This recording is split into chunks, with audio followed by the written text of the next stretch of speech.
here for the penultimate panel on today's conference, focusing on research and development and skills, words we've heard mentioned several times already today. Our session will drill down into Europe's R&D and tech industry base, focusing on where Europe has significant leverage and leadership and where improvements and support are necessary and possible.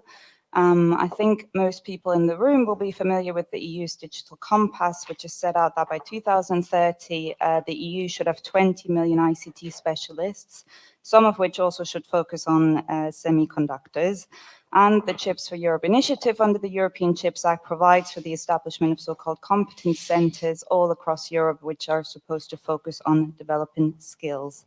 At the same time, again, as we've had many times today, Europe traditionally has had a leadership position when it comes to research and development, and that I'm sure on trying to protect.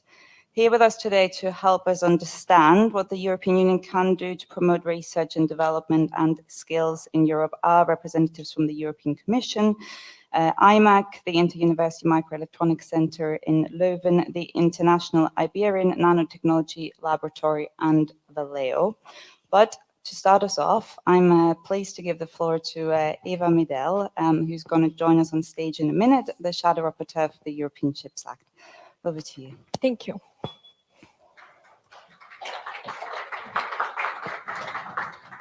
Thank you, ladies and gentlemen, and good afternoon. Very happy to see such a full and packed room. I always wonder what's the recipe for success that Forum Europe has. They've never shared it, really. But anyway, it's a pleasure to be at one of Forum Europe's event, and thank you for having me as part of this discussion. I believe the previous panels very well outlined the importance of semiconductors. I mean, some call them the brains of our society. And I think a secure supply and the development of next generation chips has implications for Europe's place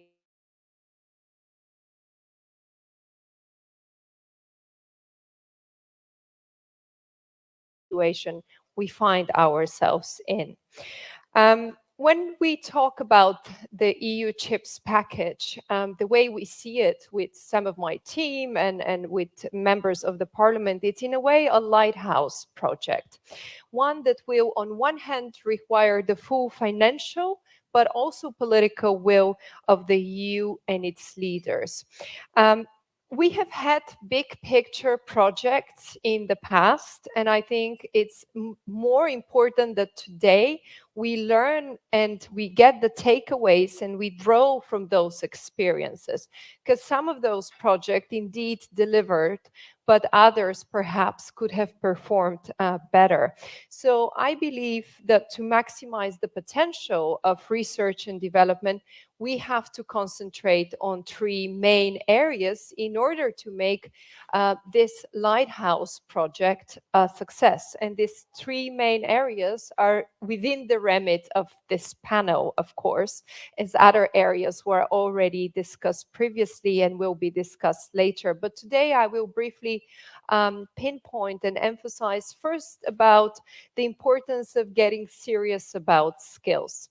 The second point I would like to address is the need for venture capital. And the third one is related to this sort of joined up thinking and cooperation that I believe it's part of the recipe for success in the semiconductor field.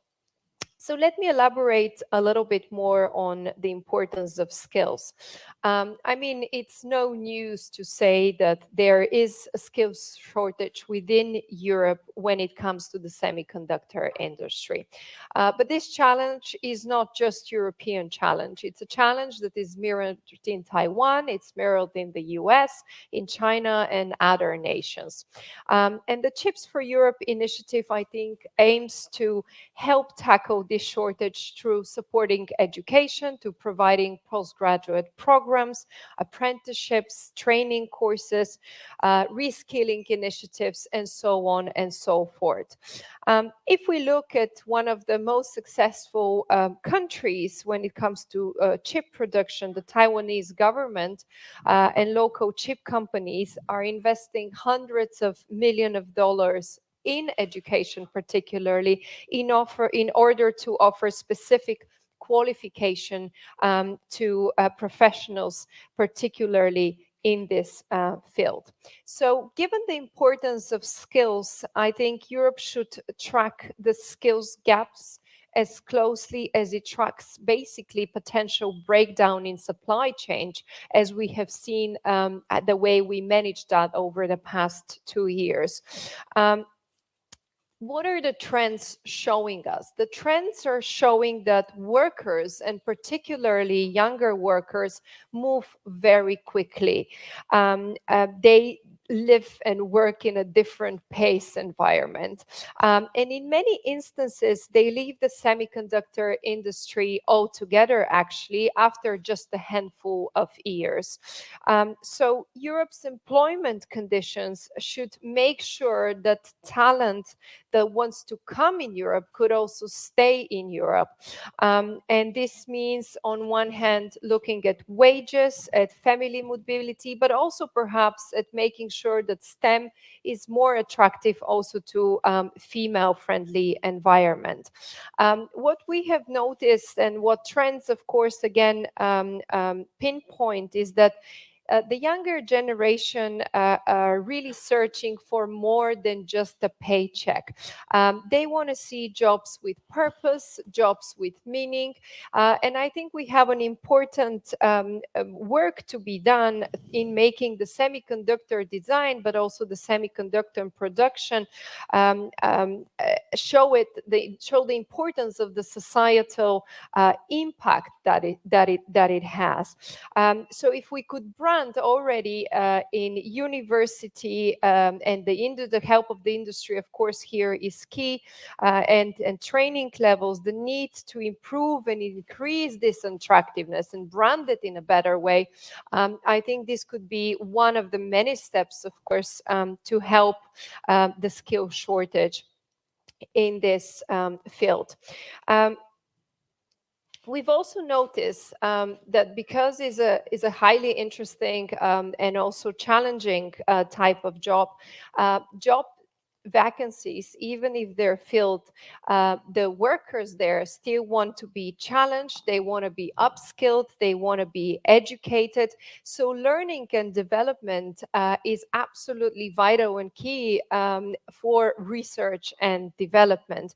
And of course, many companies say that maybe there aren't a lot of resources for that, but investing in learning and development, in L&D, will reap the benefits, I believe, in the long term. Workers also want to be able to collaborate with exciting new markets or leading countries. And I think Europe has a program of excellence that we know all about, Horizon Europe. And in a way, it's been Europe's getaway to the world. This is why I think expanding international cooperation projects that are funded by EU programs can provide a lot of new opportunities and retain talent at an EU level. Also, very concretely, I think to further on this international cooperation, the European Union needs to help expand IP educational programs and services for researchers.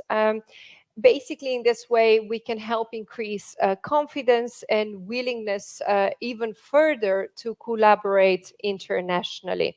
The way I see innovation that is potentially this lifeline for skills shortages.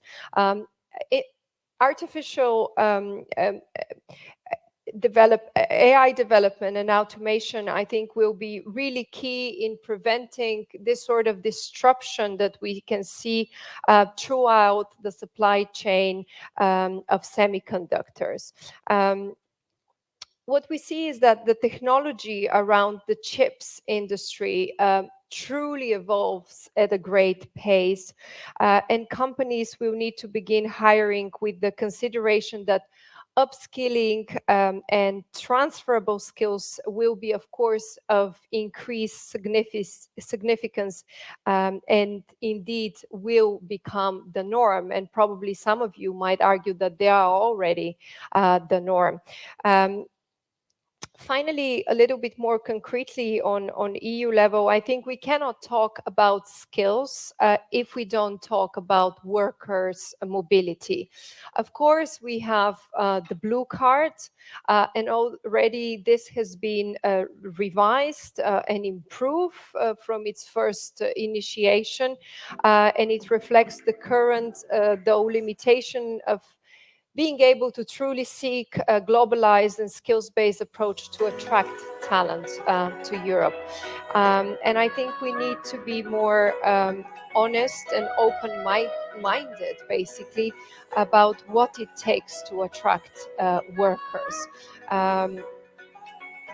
This is why this concept of innovators migration pathway has to become something, I believe, for us as Europeans to consider, and find ways to expand these high skilled and high potential visa routes that we currently have, or sometimes we don't really have, and that they lack. Of course, this has to be done and pursued with our international partners in order to also be able to have a truly global ecosystem. Um, this is why I think it was just yesterday that the Commission put forward a couple of proposals on how to attract skills and talent. And I think we could dwell a little bit more on them during the panel, but I think this is a good step in the right direction.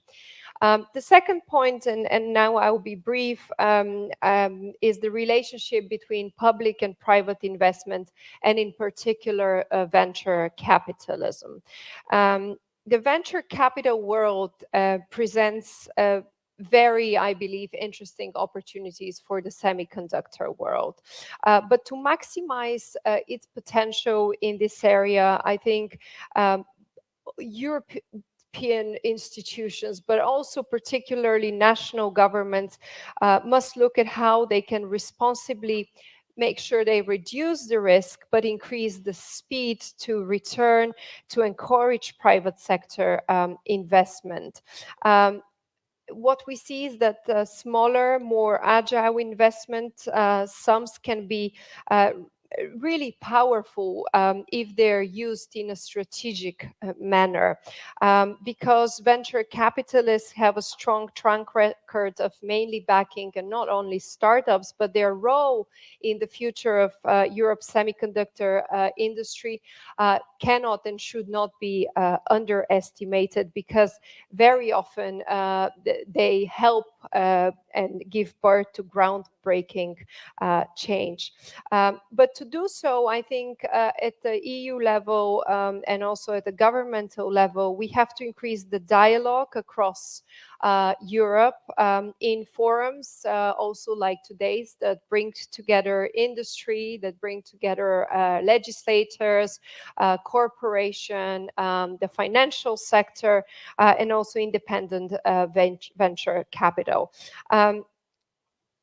I think in order to have this integrated and inclusive semiconductor ecosystem that also includes the financial sector, this would be part of this recipe for success that could reap the most benefits, but also doing so at the greatest speed.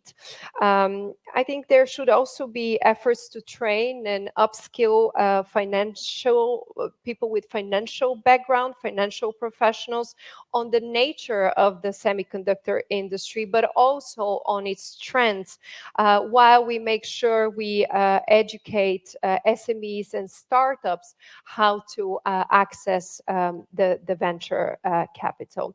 And finally, just a couple of words on the importance of this joined up policy and industry thinking. I think when it comes to innovation, when it comes to market realities of today, but also global events, they do not anymore coexist or exist actually in separate bubbles. We need to, I think, work hard in order to treat innovation as a constant presence in our policy making. But a good example is the circular economy, our green targets linked to the semiconductor shortages. While it is technically possible to recycle semiconductor material, the recycling of smaller semiconductor materials is very challenging financially and also technically.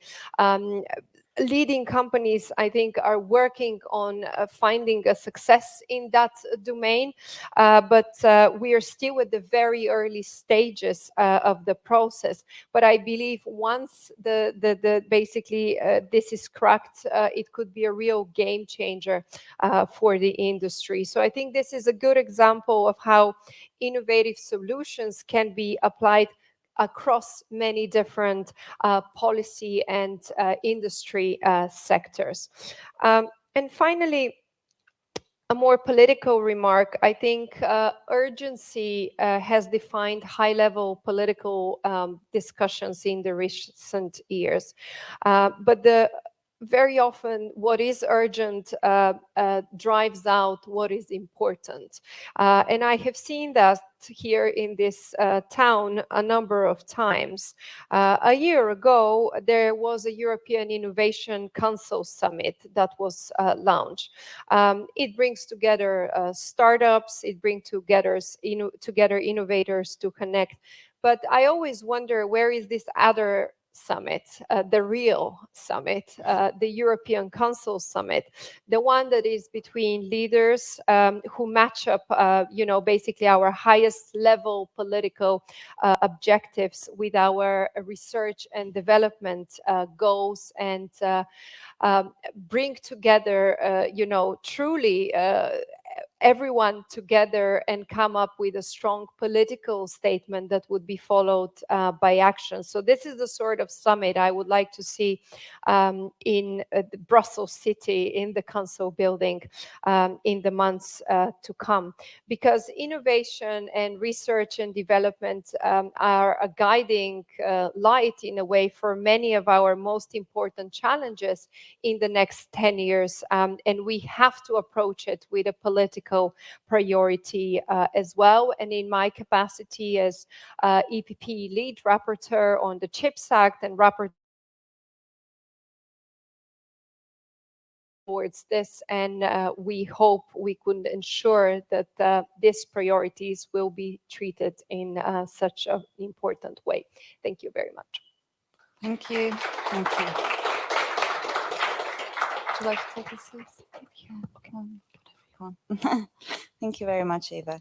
We're now joined by our remaining panelists who are all virtual. And first, I would like to welcome Mr. Peter Droll, Director for Prosperity at DG Research and Innovation at the European Commission. Welcome, Peter. Thank you. Thank you, Federica. It was very inspiring to listen to MEP Maidel. She's here next to me on the panel. I hope I hear an echo. I hope you can hear me well. I would like to zoom in on the research dimension, which is part of my mandate. But before that, a quick word on where we stand, because we have stagnating investments in research and development in the field of semiconductors. Our capacity has not grown as it has in other regions. We have no production capacity below 22 nanometers. And that is a real issue because this is where a large part of the future market is. On the other hand, when we look into research, we have a lot of considerable strengths. So we have world-leading suppliers of machinery for the semiconductor industry. That's clear. We have very strong raw material suppliers. So Soitec, BASF, Linde, Merck, Air Liquide, just some examples. So we are really strong when it comes to wafers and gases needed for the chips. We are a bit dependent on imports of silicon, notably from China. But we are strong in these materials and gases. And we have a very large, across Europe, a very large research community, which is strong and well connected.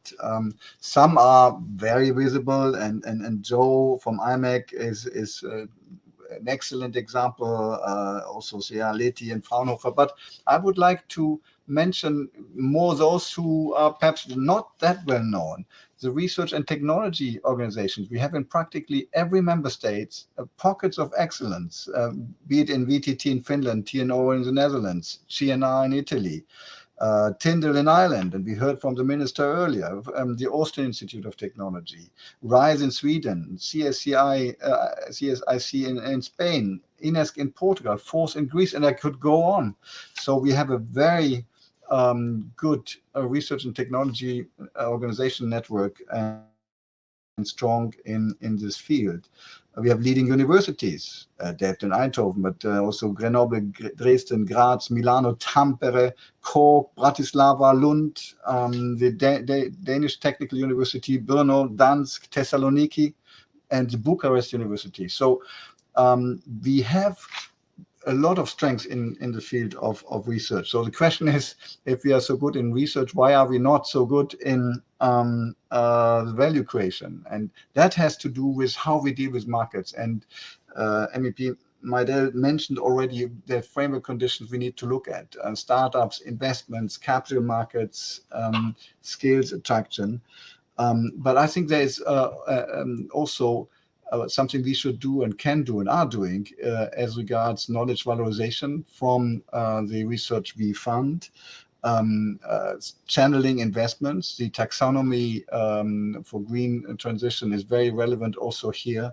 And we are now, as regards materials, also being stronger on aiming at concrete new innovation markets with our Materials 2030 Manifesto. And I'm sure Lars will say something about this later. So when it comes to RTD, so research and development, the two priorities I want to mention is materials and circularity. And I say that with a lot of caution, because semiconductors, chips, is highly complex. It's not rocket science. It's much more complex than that.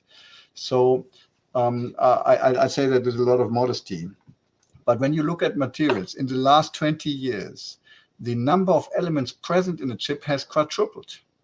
There is a lot happening. And what I think what we can do and what we intend to do in the field of materials is to look at the interfaces of silicon and solid state photonic material, to look at 3D and 3D packaging, the dies for integration, to look at quantum and nanowires and three-dimensional structures, to look at biophotonic material, to look at glass at the third generation. So there is a lot interesting stuff coming up in the future. And all this is also under our label of safe and sustainable by design materials, where we are setting up a framework under the Horizon program mentioned by the Member of Parliament. My second point is about circularity.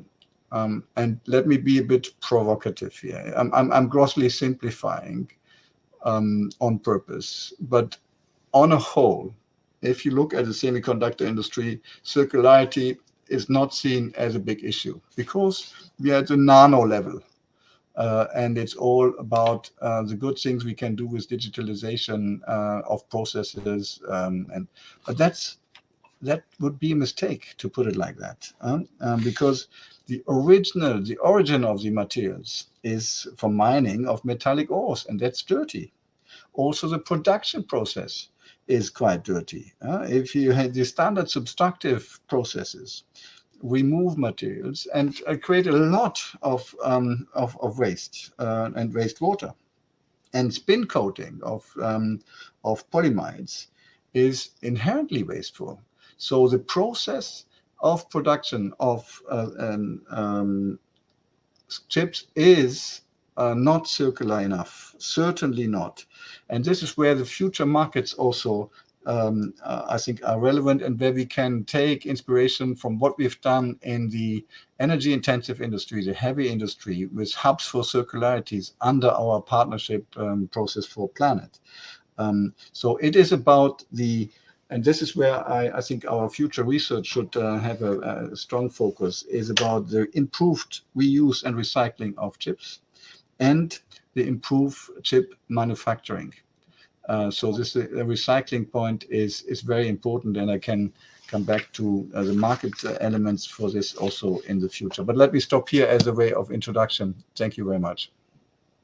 Very much for your remarks. I think especially the focus on leading edge innovation. I think we've heard that earlier as well from our industry speakers, that will be the thing that will jumpstart the European R&D ecosystem when it comes to semiconductors. Next, I think we'll hear from Jode Book from IMEC, if he's on the line. I am good. Good afternoon. Good afternoon, Jo. Over to you. Thank you. First of all, thanks for inviting me and bringing some of our views to the panel. I'd like to start quickly and try to keep it brief on reiterating the fact that, of course, I represent R&D, and as Peter said, there's many players in the field here in Europe, and I think that's one of our clear strengths. I think many regions envy Europe for its presence, strong universities, strong RTOs, and the connection with industry, which, of course, the EU instruments foster and nurture in many of the projects that we have.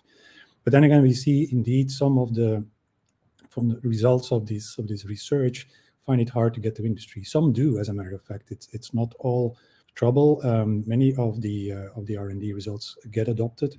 That's often because the technology may be building on something which is already ongoing. There's a low level of infrastructure capacity building needed.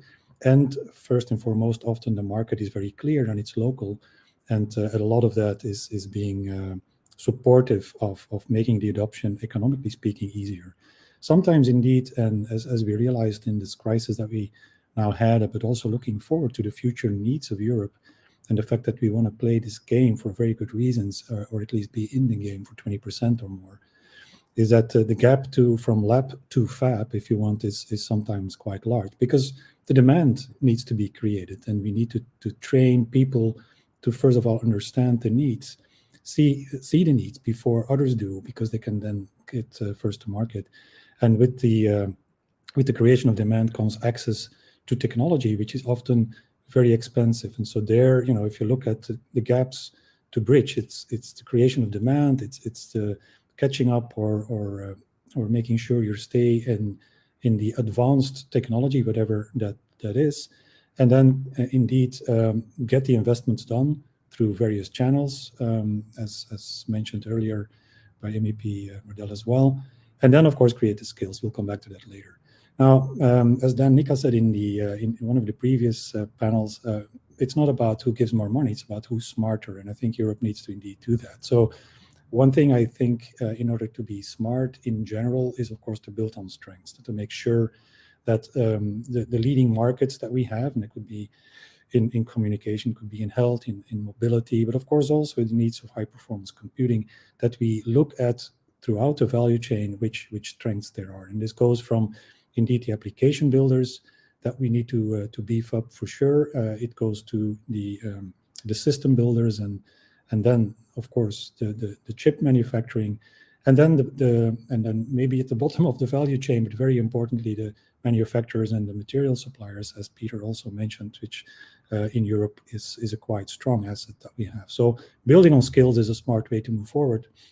But then again, how do we get the skills there, right? How do we enthuse youngsters or enthuse existing workforce to move into this very enthusing field? I think one of the elements is to really support the pockets of excellence, as so nicely said earlier, but also make sure that they understand first of all, there's a full stack approach needed. And so even if you're working at a certain domain, could be a nano, could be an algorithm, that both of these disciplines are connected. And it sounds a bit strange to say, but any innovation that is really impactful today starts from understanding what the real need is, and bringing solutions maybe deep down somewhere in the value chain.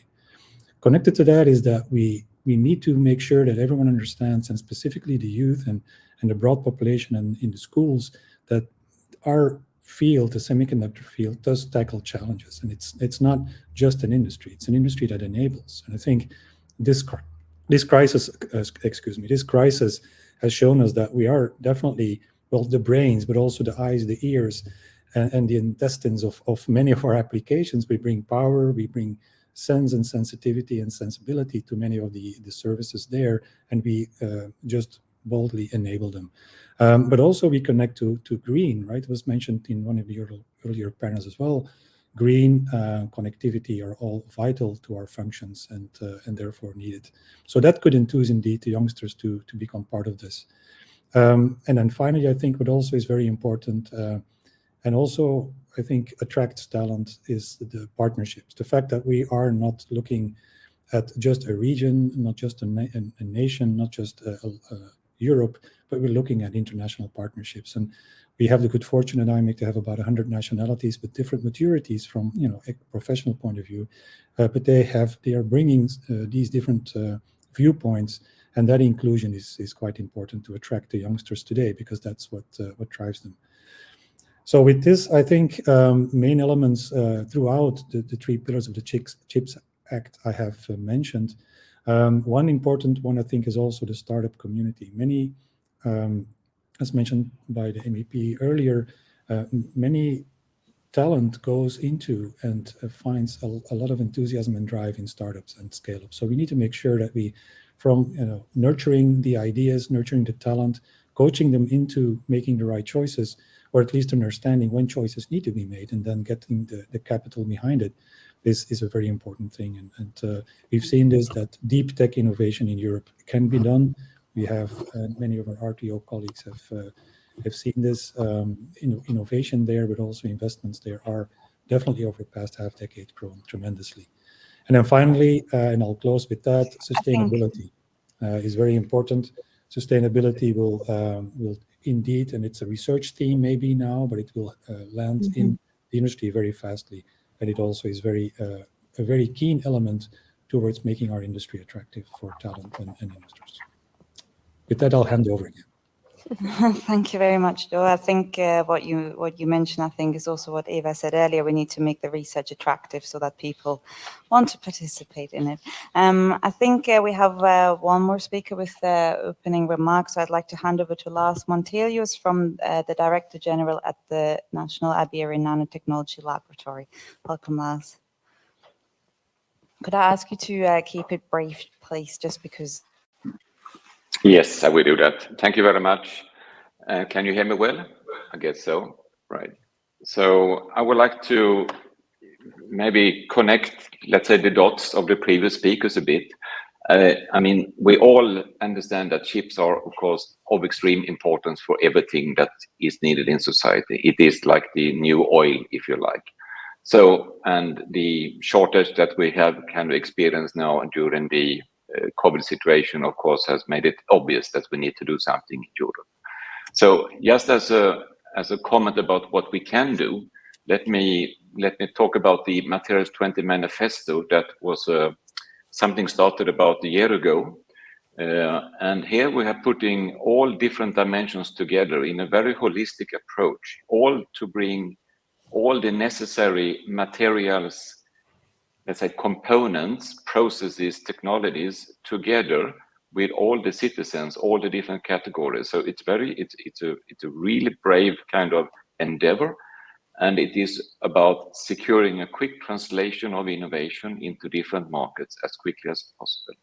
And the key message about it is, I think, is really the key for the future. This is about keep the prosperity growing, but secure that our world is not suffering. So we need to put everything much more green, enable a more green world. And then, I mean, what Peter said before and what Joe said also, the sustainability aspect, or the chip manufacturing, the technologies, the processes, the materials per se, are very important. They are becoming more green. And here, of course, the big industries have a key role, but also there is a big risk if these big industries that are delivering, let's say, components or products to the market have other customers. And if not everyone of us really do the green transition now in this windows of opportunity, 10 years from now, these industries will not survive. So there is a necessity to make this kind of green transition. And by making that green transition very clearly, speaking about it, articulating the problem, we will gain our trust in the growing generations. The youngsters of today, they don't take a job just because they need some money to pay for the food or have a good place to live. They take a job because they would like to do something. They would like to bring their knowledge, their competencies, their power together in order to fight something or innovate something that is larger than themselves. So everything is about what is the purpose. It is about creating meaningfulness. If we do this, if we articulate that, and ships are, of course, extremely meaningful. Without the ships, society will not survive. The ships will make the green kind of transition. It will make the twin green digital transition. It's all about that. But we need to put everything there, very clearly explain it, and then we have the young workforce with us, and they are super motivated, and they will make the big difference for the future. So although if we make everything more green, maybe the ship prices will increase, but in the product, this increase will be infinitesimal. It will be so small that you will not even notice it. Right? So it's all about, I think, putting our act together, because we have no more time. We need to do it now. We are at a tipping point. So in Europe, we are, I think, in a great position to take a lead in this, let's call it Green Ships Act, if you like, that will enable our society to become greener and creating a meaningful jobs with a purpose for a lot of people. Of course, our education system needs to respond to this, and it's in all categories. I'm speaking about education of youngsters in all different dimensions in a silicon plant or wherever they would work in this semiconductor manufacturing industry, but also for the higher education system. We need to do that now, right? It's and we have all this, and we need to work together. So I think to end up, I mean, R&D, it's excellent in Europe. We need investments. We need to bring the investment system together with us, and don't forget the banks here. Not only venture capital, but also the banks per se. They have put a lot of investment into different companies, and if they don't secure that these companies in their portfolios are increasing and becoming more green, then they will suffer big problems in the future. So the banks, we should bring them in. The needs are there for sure. The meaningfulness is there for sure. We have a lot of national systems. Peter mentioned all the research and all organizations. The key there is to bring every one of us together for a purpose that is bigger than ourselves. So by bringing all the national research technology providers together in order to solve problems and work with problems in European industries, then I think we will have a chance. So I just would like to make a very short comment about INL. INL is an intergovernmental organization, and it's rather young, less than 10 years now. We have people from 40 different countries working with us, and they're all there because they would like to bring something and create something that is beyond what they can do themselves. So it's a fantastic possibility for people, and I think for Europe to bring people together and show the meaningfulness and creating this purpose. All starts with the answer to the question why, right? So if you bring people there, we will have this possibility. So I stop by that since you wanted me to be brief. Back to you. Thank you very much. I think that's a good last word as well. And I unfortunately forgot we do have one other speaker, and then I'd like to give the floor back to you to react, because I know you need to leave soon. Jean-Luc Di Paolo Galloni is with us. He's the Group Corporate Vice President, Sustainable Development and External Affairs at Valeo.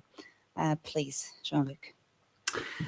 Yes, good afternoon to all, and good afternoon to the distinguished panelists and to the member of European Parliament, the Director of the Commission, and my fellow colleagues. Yes, my point of view will be the one I would say, as a user, as a customer, since Valeo is a global leading tier one supplier in automotive, dedicated indeed in electrification and in automation. So it's clearly two fields where chips are absolutely essential.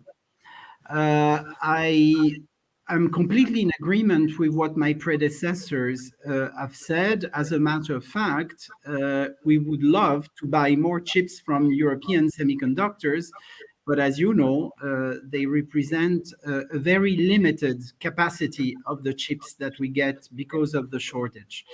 So in a way, I think that the CHIPS Act will prepare particularly the chips of the near future, but at the same time, we need to increase the capacity of European chips for the years to come, which is something that is more covered by the IPCI on electronics.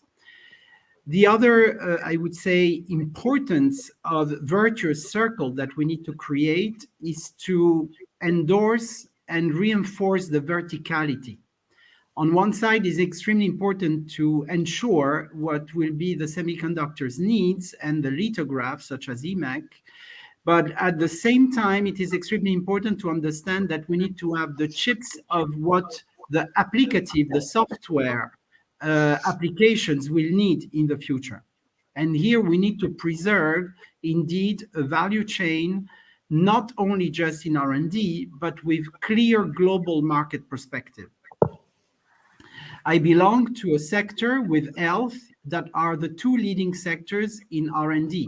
As a matter of fact, my company is one of the top patent depository for France and the top 20 in Europe.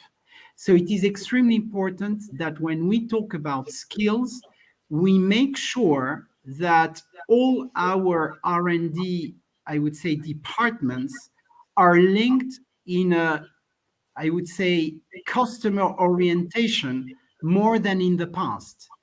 That is to say that it is extremely important that we get the skills of the future chips needed for the applicative sectors, whether it is smart living, automotive, or health.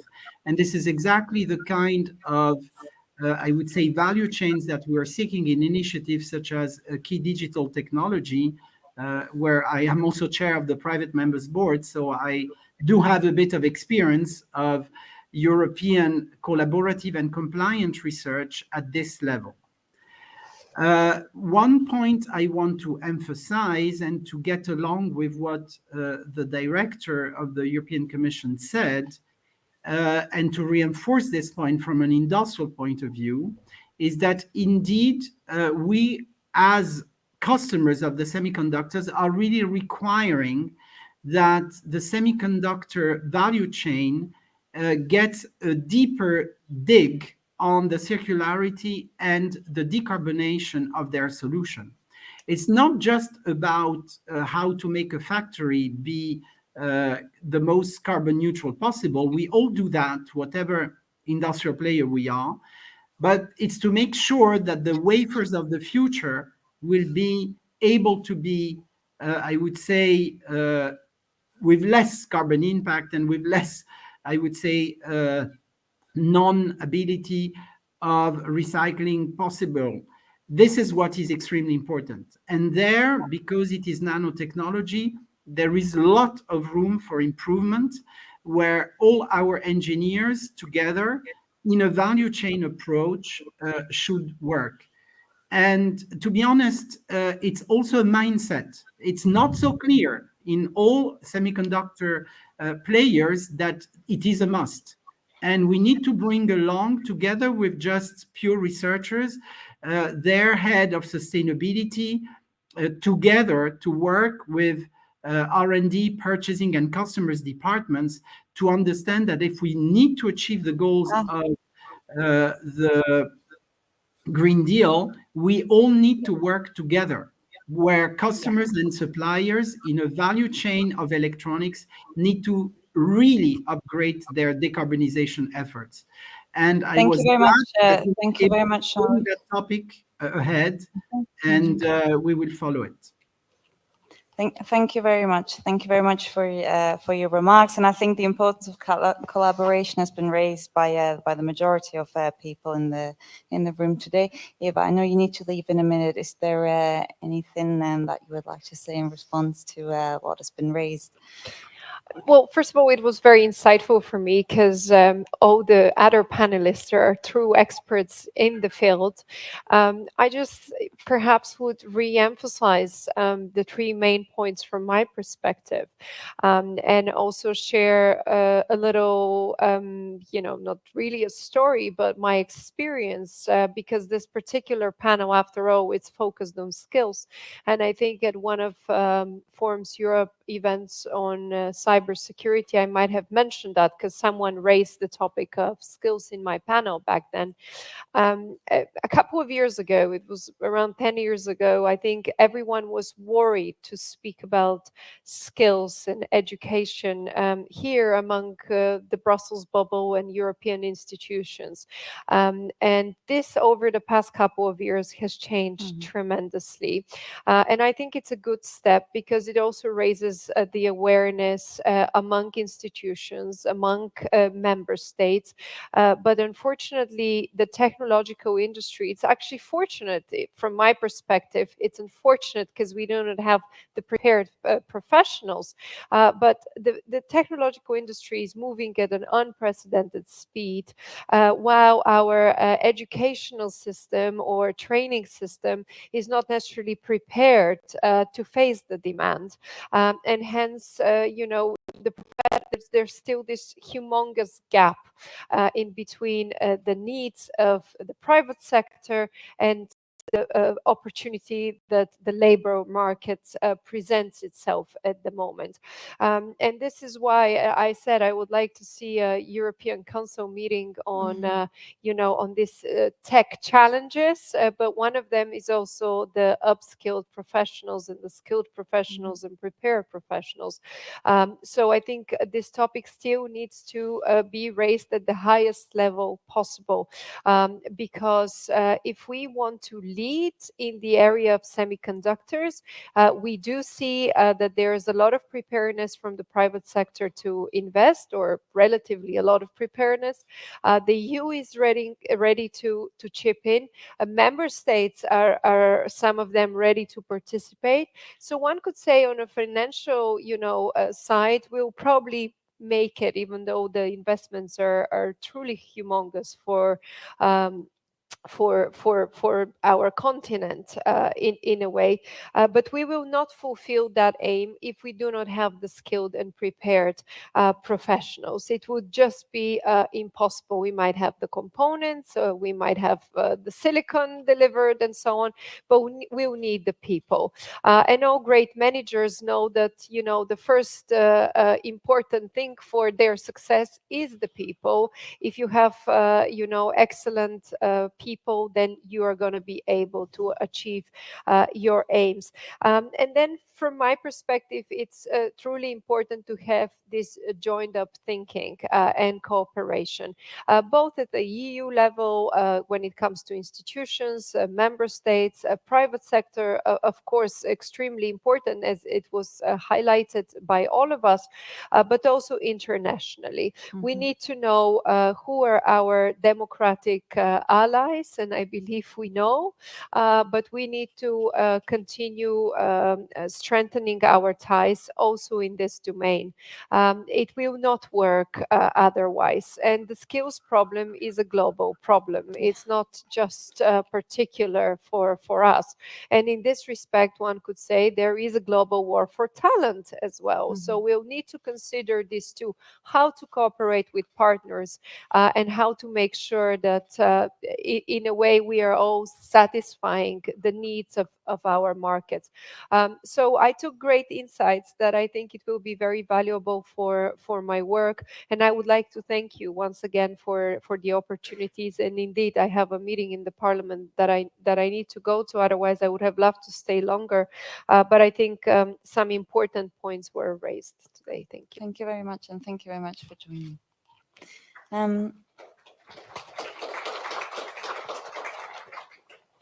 We have about 5 minutes left, so I'm not sure if there's someone in the room who would like to ask a question. Please raise your hand if there is. If no, that's fine. If not, then We were then so I would. clear.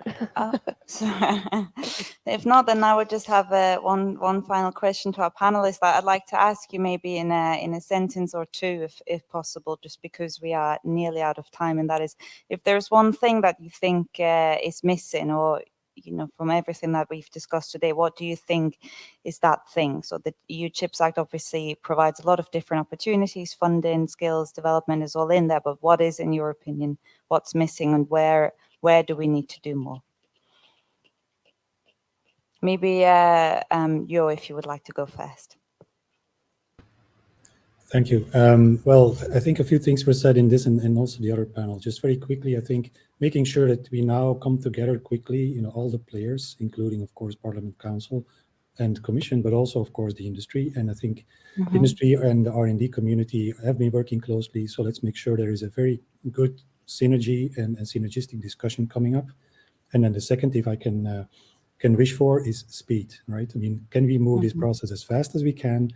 Because it is of urgency, and that doesn't mean we need to make wrong or bad decisions, but we do need to make them fast. So thank you. Thank you very much. Lars?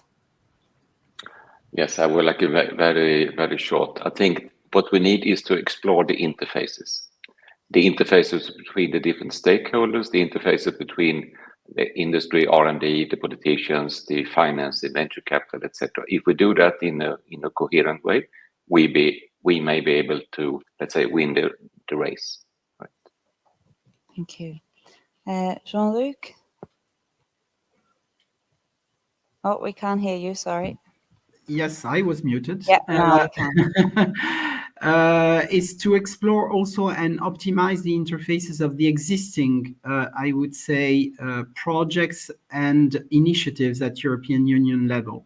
And indeed, for example, making sure, which I will do because I sit both in the board of KDT and 2.0 for a given example, to make sure that the electronics we need from developed by DG Connect is indeed the one that DG R&I wants in the applicative fields. That is to say, to make sure that through lighthouses projects and other type of projects, what the electronics community is researching and developing is useful and is addressing what the applicative initiatives of applicative fields such as mobility or health or smart living, gaming, whatever, all those user cases are really having their satisfaction there. Great, thank you very much. And Peter, a slightly different question to you, given that you are from the European Commission. We've just heard Jean-Luc mention that there needs to be these synergies, right? How does the Commission intend to ensure that these synergies, this collaboration will happen? Yeah, we have it at the programming level, where we have in the legal basis of the different programs. I just mentioned Horizon Digital Europe program, but also the regional programs made sure that the programming can work together and create better impact. We do it at the partnership level, so that can be public-private. Jean-Luc mentioned the key digital technologies, the future chips joint undertaking, where we have our European strengths. But let me say, because you also asked what is missing, and I would like to connect this to what Lars said, the interfaces. I think where we could perhaps be a bit stronger still is to have an agile, open, transparent governance mechanism, which is broader, more inclusive. What we try to establish in the field of advanced materials, where designers are, citizens, users, upstream, downstream, NGOs, that we have the broadest possible participation in such an important action like the Chips Act. And I agree also with Joe, it's about speed. So we were my colleagues in Connect were super fast with this proposal. The Parliament and Council are fast. We need the speed indeed. Yeah. I think that's a clear message that I hope the other stakeholders in this town have heard as well. So thank you very much, everyone. I think this brings us to the end of today's panel. And if you'd like to join us now for the next panel, which will look at the EU's role more internationally in our cooperation with other countries, including the democratic allies that Eva Medel mentioned. Thank you very much.